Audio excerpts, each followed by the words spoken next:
The Federal Reserve is getting ready to roll back its massive stimulus, according to Anakin Tap CNN Business. So if the economic recovery continues to progress as expected, the Fed judges that a moderation in the pace of asset purchases may soon be warranted, according to the bank's policy update published Wednesday. This raises the prospects of a November announcement that it will step on the brakes, but even if such a move was delayed until December or January, it wouldn't matter much to markets, which have already priced in a policy change, said Seema Shah, chief strategist at Principal Global Investors, in emailed comments. So the Fed could also lift interest rates as early as next year, according to updated projections, as opposed to waiting until 2023 as previous forecasts called for. And when the pandemic started to wreak havoc on the U.S. economy in early 2020, the Fed stepped in, slashing interest rates to near zero and committing to buying $120 billion worth of Treasury and mortgage-backed securities every month. These purchases will be rolled back soon, it seems, in what is referred to as a taper. Now, it's the Fed's job to keep prices stable and achieve maximum employment. Now, over the past months, Powell had said that more progress was needed on those fronts until a change in policies is warranted. But now his tone has changed. While the test for inflation is already met, the test for employment is all but met, Powell told reporters during Wednesday's press conference. For me, it would not take a knockout great September employment report, Powell added, even though other members of the policy committee still wanted to see further improvements. Now, investors have long expected the Fed to clamp down on its monthly stimulus as the recovery was coming along nicely over the summer. But a disappointing August jobs report pushed those expectations back.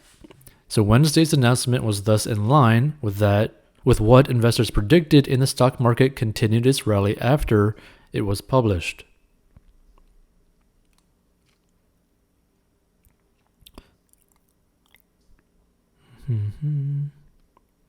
So there are still a few hurdles that the economy and the market need to overcome. In Washington, the debt ceiling debate is heating up as lawmakers try to find a way to keep the government from running out of cash. It's just very important that the debt ceiling be raised so that the United States can pay its bills when they come due, Powell said, adding that the damage to the economy and financial markets would be severe if there were a default, and nobody should assume the Fed could fully protect the economy against such a failure, he added. Meanwhile, the recovery was hit some roadblocks recently as the Delta variant is leading to more infections and affecting people's willingness to be around others. And as many economists began to factor the Delta effect into their winter forecast for the economy, so has the Fed. Its projections see lower economic growth for 2021, with gross domestic product rising 5.9% compared with the 7% it projected in June. The growth rate for 2022, however, was revised upwards to 3.8% from 3.3%. And the Fed now expects unemployment to be slightly higher at 4.8% than previously thought at the end of this year. Similarly, inflation is also will likely be higher by year end than projected in June, and is taking longer for bottlenecks and shortages that drive up prices to abate.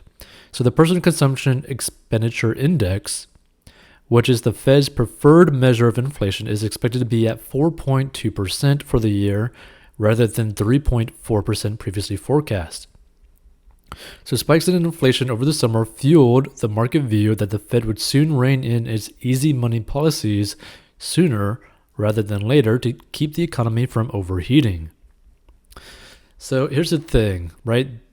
This is the type of situation where you need to get your money in check, right?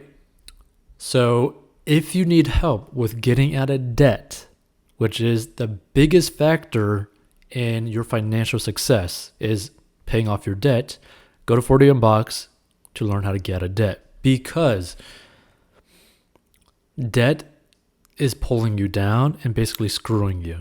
And you want to be in a very safe place when inflation ends up coming, and basically unemployment is going to be drastically rising, right? Which is crazy when you really think about it because of the amount of jobs that are actually available today, right? But just keep that in mind.